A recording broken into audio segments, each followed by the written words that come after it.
اللہ نے آپ کو تخلیق کائنات سے کتنا عرصہ قبل خلق فرمایا؟ تسبیحات اثنا عشر کیا ہیں جن سے آپ نے اللہ کی حمد و ثنا کی؟ 12 حجابات قدرت اور ان کے نام کیا ہیں؟ اور تسبیحات اثنا عشر سے کیسے استفادہ حاصل کریں؟ یہ تمام تفصیل جاننے کے لیے مکمل ویڈیو دیکھیں۔ ویڈیو پسند آنے کی صورت میں ہمارا چینل لائک اور سبسکرائب کریں اور ساتھ ہی بیل آئیکن پر کلک کر دیا کریں تاکہ ہماری ہر نئی آنے والی ویڈیو آپ تک بآسانی پہنچ سکے۔ بسم اللہ الرحمن الرحیم۔ سنگ ستارے ود حسن الوی کے ساتھ میں ہوں آپ کا میزبان حسن الوی۔ امام جعفر صادق علیہ الصلوۃ والسلام سے روایت ہے کہ حضرت علی علیہ السلام نے ارشاد فرمایا، بتحقیق کہ خدائے بزرگ و برتر نے نور محمد صلی اللہ علیہ وآلہ وسلم کو آسمان و زمین، عرش و کرسی، لوح و قلم اور جنت و جہنم کی خلقت سے پہلے اور حضرت آدم، حضرت نوح، حضرت ابراہیم، حضرت اسحاق اور حضرت یعقوب علیہ السلام کی خلقت سے پہلے اس بے ارشاد باری تعالیٰ کہ ہم نے ان کو صراط مستقیم کی طرف ہدایت کی اور تمام انبیاء کی خلقت سے 4,24,000 سال قبل خلق فرمایا۔ اس نور کے ساتھ خدا تعالیٰ نے 12 حجابات یعنی حجاب قدرت، حجاب عظمت، حجاب منت، حجاب رحمت، حجاب سعادت، حجاب کرامت، حجاب منزلت، حجاب ہدایت، حجاب نبوت، حجاب رفعت، حجاب ہیبت اور حجاب شفاعت خلق فرمائے۔ پھر نور محمد صلی اللہ علیہ وآلہ وسلم کو حجاب قدرت میں 12,000 سال قیام عطا فرمایا، جہاں وہ سبحان ربی العالی کہتے رہے، اور حجاب عظمت میں 11,000 سال رکھا، جہاں وہ سبحان عالم السر کہتے رہے،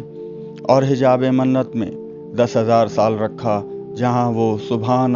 من ہوا قائم لا یلہوا کہتے رہے، اور حجاب رحمت میں 9,000 سال رکھا، جہاں سبحان الرفیع العالی کہتے رہے، اور حجاب سعادت میں 8,000 سال رکھا، جہاں وہ سبحان من ہوا دائم لا یس ہوا کہتے رہے، اور حجاب کرامت میں 7,000 سال رکھا، جہاں وہ سبحان من ہوا غنا لا یفتقر کہتے رہے،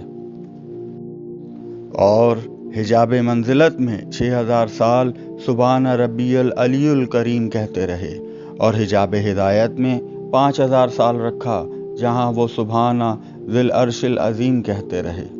اور حجاب نبوت میں 4,000 سال رکھا، جہاں سبحان رب العزت عما یصفون کہتے رہے،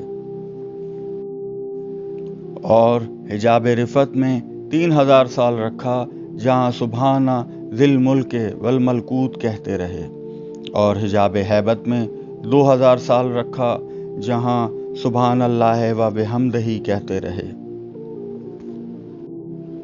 اور حجاب شفاعت میں 1,000 سال رکھا، جہاں وہ سبحان ربی العظیم و بحمدہ کہتے رہے۔ پھر خدا تعالیٰ نے ان کے اسم کو لوح پر ظاہر کیا، جہاں وہ 4,000 سال درخشاں رہا۔ پھر اس نور کو عرش پر ظاہر کیا، جہاں ساکِ عرش پر 7,000 سال ثابت رہا، یہاں تک کہ خدا نے آپ صلی اللہ علیہ وآلہ وسلم کو صلب آدم میں قرار دیا۔ اہم ترین نکتہ، اگر ان تسبیحات کو ترتیب سے ملا کر 18 بار اپنے روزانہ کے اذکار میں شامل کر لیا جائے تو کوئی وجہ نہیں کہ دعا مستجاب نہ ہو اور حاجت روائی نہ ہو۔ سامعین، یہاں اس بات کی وضاحت کرتا چلوں کہ اس ارشاد میں جن سالوں کا ذکر ہے ان کی تشریح نہیں ہے کہ ہر سال کی وسعت کس قدر تھی، چونکہ یہ اس وقت کا ذکر ہے جب نہ آسمان تھا اور نہ زمین اور نہ ہی آفتاب و ماہتاب، یہاں تک کہ وقت کی خلقت بھی نہ تھی، لہٰذا یہ نہ شمسی سال تھے اور نہ قمری، بلکہ یہ نوری سال تھے جن کی وسعت کی حقیقت کے بارے میں خداوند عالم اور ائمہ طاہرین علیہم السلام ہی عالم ہیں۔ اس طرح کی دیگر معلوماتی اور روحانی ویڈیوز کے لیے ہمارا چینل لائک اور سبسکرائب کریں۔ زندگی کے تمام امور میں بہترین علمی رہنمائی کے لیے ہمارا رابطہ حسن الوی 0331 9128133033330093 اب آپ ہم سے بذریعہ واٹس ایپ رابطہ کر سکتے ہیں۔ شکریہ۔